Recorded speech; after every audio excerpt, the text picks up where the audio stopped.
ত্রুটি কিছুই হবে না, তো আবার ক্ষমা করে দিলে হতো, কোনো ক্ষতি হবে না। তাও না ক্ষমা কইরা, মালিক বলে এর জন্যই তো তোকে এত আদর করে বানাইলাম। সমগ্র চাঁদকে বানাইতে হাত লাগায় নাই। আকাশ জমিন যখন মালিক বানাইছে বলে সিত্তাতা আইয়ামিন, 6 দিনে বানাইছেন, কিন্তু নিজের হাত লাগায় নাই। ফেরেশতাদেরকে বলছেন বানাও, ফেরেশতারা বানাইছেন। বলে হ্যাঁ, ওই খানায় কাবা বানাইছেন, ফেরেশতাদেরকে বলছেন বানাও, তো ফেরেশতারা বানাইলেন। কেমন হইল রে মাওলা? মালিক বলে চলে আমার মন মতো হইল। আদম আলাইহিস সালামকে বললেন এবার তুমি বানাও না, তো আদম আলাইহিস সালাম বানাইলেন। কেমন হইল মাওলা? বলে চলে। আবার আল্লাহ ওই ইব্রাহিম আলাইহিস সালামকে বললেন ও ইব্রাহিম এবার তুমি বানাও না। ইব্রাহিম আলাইহিস সালাম বানাইয়া রব্বানা তাকাব্বাল মিন্না, মালিক আপনার ঘর খানায় কাবা বানাইলাম, কবুল কইরা নেন। মালিক বলে তাকাব্বাল, তো কবুল কইরা নিলাম। বলে হাত লাগায় নাই। আকাশ দেখেন, জমিন দেখেন, চন্দ্র গ্রহরাজি যা কিছু আপনার আমার চোখের সামনে হয়, মালিক সবই বানাইছে, তবুও মালিক হাত লাগায় নাই। কিন্তু আপনাকে আমাকে হাত লাগায়া বানাইছেন, আদর কইরা বানাইছেন। বলে শুধু তাই নয়, এই উম্মত এত দামি উম্মত, কেমন দামি উম্মত, কুনতুম খায়রা উম্মাহ উখরিজাত লিন-নাস তা'মুরুনা বিল মা'রুফ ওয়া তানহাউনা আনিল মুনকার। বলে মালিকের কাছে তো আপনি আমি চাইও নাই, মালিকের তো আমরা বলিও নাই যে মালিক আপনি আখেরি পয়গাম্বর বানান, ওইটা কি বইলা নিয়ে আসছি। বলে না না না, ওটা বলি নাই, না বলাতেই আল্লাহ আপনাকে আমাকে ওই আখেরি পয়গাম্বরের উম্মত বানাইয়া এই দুনিয়ায় পাঠাইছেন, যেখানে আপনার আমার নবীজির উম্মত হওয়ার জন্য আগেকার আম্বে কারামগান আফসোস করছেন। বনি ইসরাইলের নবী মুসা আলাইহিস সালাম বলে কত দামি পয়গাম্বর, তিনি পর্যন্ত বলছেন মালিক আপনি আমার আখেরি পয়গম্বরের উম্মত বানাইলে আরো ভালো হইতো। ঈসা আলাইহিস সালাম খ্রিস্টানদের নবী, বলে তিনিও বলছেন মালিক আপনি আমাকে ঈসা আলাইহিস সালাম খ্রিস্টানদের নবী না বানায়া আখেরি পয়গম্বরের উম্মত বানাইলে আরো কত না ভালো হইতো। ওখানে ওই জান্নাতের মধ্যে 8টা দরজা থাকবে। কয়টা দরজা? বলে প্রতিটি দরজার উপরে একটা কালেমা লেখা আছে। বলে কোন কালেমা এটা? সমগ্র আম্বিয়া কালাম যারা আছেন আল্লাহ ওনার সাথে একটা না একটা কোনোভাবে লেবেল লাগাই দিছেন। বলে যেমন আদম আলাইহিস সালামকে একটা লেবেল দিছেন, ওনার একটা কালেমা ছিল লা ইলাহা ইল্লাল্লাহু, আদম সফিউল্লাহ নূহ নবীকে পাঠাইছেন, একটা কালেমা দিছেন লা ইলাহা ইল্লাল্লাহু নূহুন নাজিহুল্লাহ। কেউ কেউ এটা বলছেন লা ইলাহা ইল্লাল্লাহু নূহুন নবিউল্লাহ, লা ইলাহা ইল্লাল্লাহু ইব্রাহিম খলিলুল্লাহ, লা ইলাহা ইল্লাল্লাহু ইসমাঈল জবিহুল্লাহ, লা ইলাহা ইল্লাল্লাহু মুসা কালিমুল্লাহ, লা ইলাহা ইল্লাল্লাহু ঈসা রূহুল্লাহ। বলে আপনার আমার নবী কেমন নবী, যারে আল্লাহ বানাইছেন পৃথিবী আকাশ জমিন চন্দ্র সূর্য, ওই উনাকে বানানোর জন্যই বানাইছেন, না হয় কিছুই বানাইতেন না। উনাকে না বানাইলে আপনি আমি দুনিয়ায় আসতে পারতাম না। বলে ওই নবীজির ওপর আল্লাহ একটা লেবেল লাগাই দিয়েছেন। বলে কোন লেবেল ওটা? আদম নবীর তো একটা লেবেল পাইলাম। বলে না না না উঠা না, আরে নূহ নবীর লেবেল। বলে না না না উঠা না, জান্নাতের 8টা দরজার প্রতি দরজায় লেখা আছে যে উম্মত প্রবেশ করে না কেন সকলে ওটা পড়তে হবে। বলে কোন কালেমা? লা ইলাহা ইল্লাল্লাহু মুহাম্মাদুর রাসূলুল্লাহ। বলি না সাল্লাল্লাহু আলাইহি। এত দামি নবীর উম্মত আপনি আমি হইলাম, তো জীবনটা যদি গুছায় না যেতে পারি, এই জীবনটা দামি জীবন, যদিও সামান্য একটা জীবন, বলে দামি আপনি বানায় নিতে হবে, নিজেকে ওলির খাতায় নামটা উঠায় দিতে হবে। আপনি আমি যদি ওলি হইতে পারতাম, বলে মানুষ স্বপ্ন দেখে আমি একটা অট্টালিকা করব, আমি একটা বাড়ি বানাবো, ওই বাড়িতে গুলশানে একটা বাংলো করব, একটা বিয়ে করব, টাকা জমাবো, লেটেস্ট মডেলের গাড়ি কিনবো। বলে হ্যাঁ স্বপ্ন দেখা তো আর অসুবিধার কিছু না, কিন্তু কয়জন এমন আছেন যে আমি স্বপ্ন দেখি, আমার একটা স্বপ্ন আছে, আমার ভিতরে তামান্না আছে, ওই যিনি পুরো পৃথিবীটা সৃষ্টি করছেন, পুরো পৃথিবীর খালিক যিনি, আমরা তার মাখলুক, ওই রব্বে কাবা, ওনার কাছাকাছি হইতে চাই, ওনার ওলি হইতে চাই, ওনার সাথে বন্ধুত্ব করতে চাই। ওলি হওয়ার জন্য কয়জন স্বপ্ন দেখছেন? বলে জীবন ছাড়া ওই যাত্রা অন্ধকার ঘরের দিকে চলে যাইতে হবে, এখানে কেউই থাকতে পারবো না, থাকার জন্য না।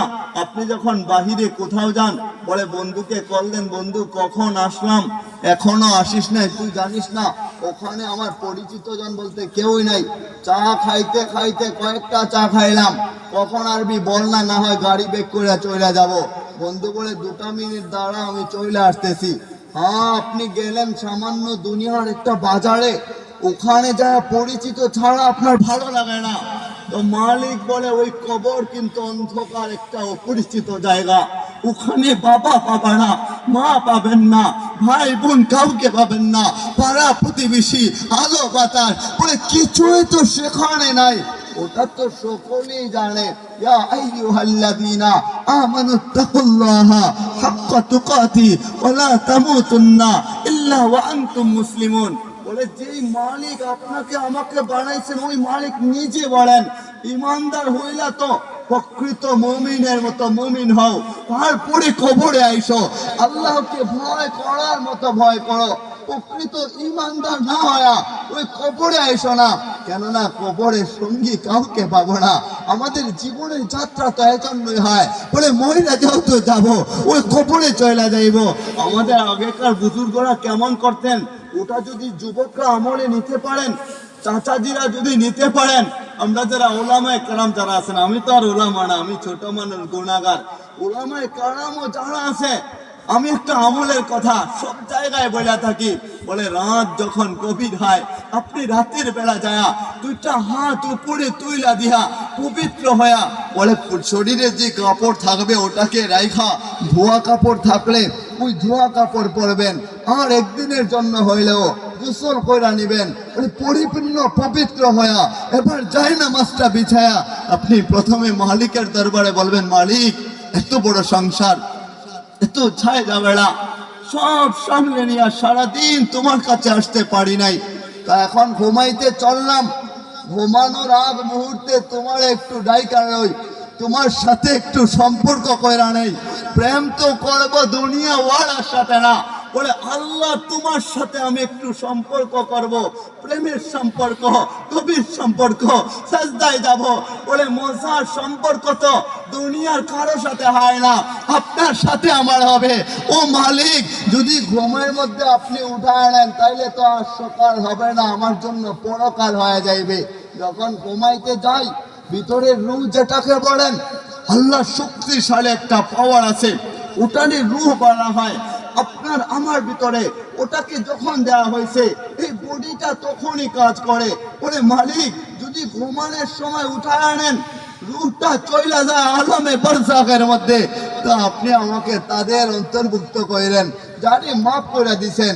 ওই যে রাতের বেলা ওই ঘুমানোর আগ মুহূর্তে জায়নামাজিটা বিছায়া জায়নামাজে দাঁড়ায় যাবেন, আর উপরের দিকে তাকাবেন আর বলবেন, মালিক আমারে না দুনিয়ার কত মানুষ কষ্ট দিছে, আমাদের প্রত্যেকের জীবনে এরকম মানুষ আছে, বলে যারে ক্ষমা করতে মনে চায় না, মাফ করতে মনে চায় না, ওর জন্য কখনো দুয়া আসে না, ওর কথা মনে হইলে মনে চায় ওরে পিটায় ফেলি, মারতে থাকে, ওইটা ওইরকম আছে না আমাদের জীবনে। বলে আপনার উপর জুলুম করছে, অবিচার করছে, জায়গা জমি দখল করে নিছে, এরকম আপনার চোখের সামনে যদি ও পড়ে মনে চায় তুই চোখের সামনে আসবি না, ওরে দেখতে মনে চায় না, ও পছন্দ করেন।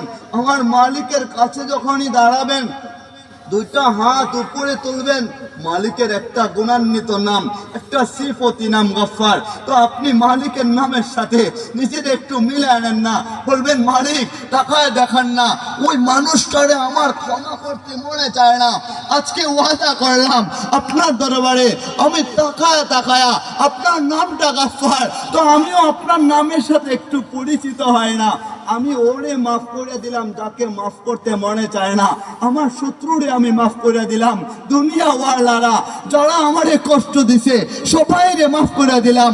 বাবা মায়ের নামে দোয়া করবেন, সকলকে মাফ করা, দিলটা পবিত্র বানায়া, এবার মাফ করে যখন আপনি নামাজের মধ্যে দাঁড়ায় যাবেন, আর আল্লাহ প্রথম আসমানে তাকায়া তাকায়া একটু আমাদের দিকে তাকায়া মুচকি হারবে, ফেরেশতাকে ডাইকা বলবে, তুই না বলছিলে শুধু শুধু রক্ত ঝরাবে, অন্যায় করবে, দেখ না তাকায়া আমার বান্দা প্রচন্ড শীতের সময় ঘুমানোর কথা, লেজের নিচে থাকার কথা, কমলের নিচে থাকার কথা, বলে না না না, স্ত্রীকে ঝড়ায় ধরছিল, ঘুমাইছিল বটে, বলে ওটা ছাইড়া দিয়া, দুনিয়া ছাইড়া দিয়া, দুনিয়া আলাদা কইরা, দেখ না আমার প্রেমে পাগল হইয়া এখানে সেজদায় নামাজে দাঁড়ায় গেছে। আর নামাজে দাঁড়ায় যখন বলে সেজদায় যাবে, যাইতে দেরি হবে, আর আপনি তওবার নিয়ত করবেন, মালিক এত পরিমাণে গুনাহ লইয়া কবরে যাব, সাপ আমাকে দংশন করবে না, ওটা মাইনা নিব না। জাহান্নামের আগুন আমার সাথে সম্পৃক্ত করা হবে, ওটা আমি মাইনা নিব না। পারবো কি করা, আমি না দুর্বল, আমি সহ্য করতে পারবো না। সেজদায় যাবেন আর হাত দিয়ে ইশারা দিয়ে দিয়ে বলবেন, মালিক ওই যে আমি অভাবী, দেখান না ওই দোকানে গেছিলাম গত মাসে চাল ডাল কিনা নিয়ে আসছিলাম, এ মাসে যখন গেলাম দোকানি বলে গত মাসের টাকা দাও নাই, তো কি করে এখন তোমারে দেব আমি? বলে ভাইজান দিয়ে দেয় না, বউ বাচ্চা না খায়া পড়া রয়েছে, বলে এমনও সন্তানটা আছে বিয়ের পরে, বলে পানি খায়া খিদা নিবারণ করে অল্প খানা খায়া, চাল তো আগামী মাসে নিয়ে আসতে হবে। দোকানের কাছে যায়, দোকানি তাড়া দেয়, তোমারে দেওয়া যাবে না, তোমার কামাই কম, বলে আগামী মাসে বেতন পায় দিব। বলে না না না, লোকের সামনে আপনাকে আমাকে কিছু মানুষজন অপমান করে, আপনি ভিতরে ভিতরে কষ্ট পায়া ওখান থেকে বের হয়ে যান, আর ভিতরের কলিজাটা ফাইটা যায়। বলেন মালিক আপনি আমারে গরিব কইরা বানাইছেন, তো ইজ্জত ওয়ালা রাখেন, ইজ্জত করেন না। ও মালিক পেরেশানি যাদেরকে দিচ্ছেন পেরেশান দূর করে দেন। আপনি রাতে গোপনে গোপনে দুনিয়া ওয়ালারে দেখানোর জন্য না, বলে দুনিয়া ওয়ালারা তো স্বার্থপর, কারে কি বলবেন? দুঃখের কথা যদি দুনিয়া ওয়ালার কাছে বলেন, ও আপনাকে এই সুযোগ নিবে, দুর্বল জায়গাটা জানবে আর আপনাকে আঘাত করবে। বলে না না না, দুনিয়া ওয়ালার কাছে দুঃখের কথা বলা যাবে না, সুখের কথাও বলা যাবে না। সুখের দিনে বন্ধু হবে দুনিয়াওয়ালা, আর দুঃখে পড়া গেলে ওরে খুঁজা পাওয়া যায় না। তাহলে যারা দুনিয়ার মধ্যে খুঁজা পাওয়া যায় না সময়ে সুযোগে, ওদের সাথে এত সম্পর্ক রাখা আমার লাভটা কি বা হইল? বলে আমি আলাদা করি না, ওটা মালিকের কথা অনুযায়ী। ইয়াউমা ইয়াফিরুল মারউ মিন আখিহি ওয়া উম্মিহি ওয়া আবিহি ওয়া সাহিবাতিহি ওয়া বানিহি, বলে যেদিন কেউ কারো কাছে থাকবে না, বাবা মা ভাই বোন আত্মীয় স্বজন সন্তান সন্ততি কাউকে কাছে পাবেন না। তাহলে দুনিয়া কিসের এত মহাব্বত, কিসের এত ভালোবাসা?